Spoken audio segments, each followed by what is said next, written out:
Hi, I'm Liz Tiefenthaler. I'm president of Farm Fresh Media. We are a marketing services company that works mainly with independent pharmacy, helping them grow their business. Now that the world has become so much more of a tell the story, find out about people online, we're sort of a self-serve technology world at this point. If you don't have a presence on an online, either through a website, through a Facebook page, through a social media site, people aren't going to come to the store. They need to do pre-shopping, if you think of it that way. One of the things that we work on with our pharmacies is to make sure that they do cross-platform marketing.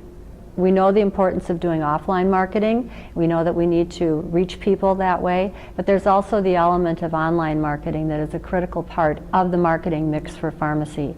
You know, years ago when a shopper had an experience, they would start, the moment of truth came when they came into your store and they actually purchased something. Now we're finding out that the moment of truth happens way before that people are making sure, checking you out online before they will even come into your store. So without an online presence, you're losing a lot of potential customers.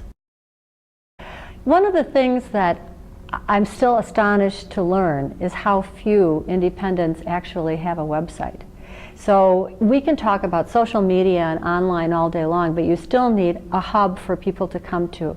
So while you may not be doing a lot of sales directly from your website, you still need a website. They can't learn everything about you from a tweet or from a blog or from a Facebook page. They still want to find out the particulars about who you are, what you do, what's your message. So number one thing you have to do is you need to have a website. To be fair, I often tell stores if they haven't yet set up their web page, and that does take a little bit of time, they can at least get their Facebook page going, because then you have the opportunity to put a map in, store hours, a little bit about yourself, and people can see something of your personality.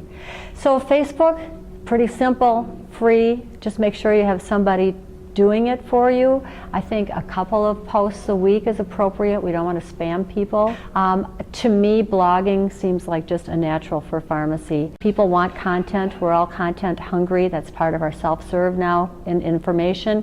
And who has more information than a pharmacist in terms of healthcare? So if you can set up a blog, something short, people don't read white papers anymore. That's a thing of the past. Then you can repurpose the information that you have on your blog onto your web page, onto your Facebook page. You can tweet it if you decide you want to go into Twitter. So you can repurpose all of your information and get that content out to people that they're looking for. One thing I do like to encourage people to do is not to feel like you have to do it yourself if you're uncomfortable. If you're a person who, for example, wouldn't know where to start with a web page, with a website, or any of these different things, it's okay to hire somebody to help you. Please visit us at drugtopics.com, join us on Facebook, and follow us on Twitter.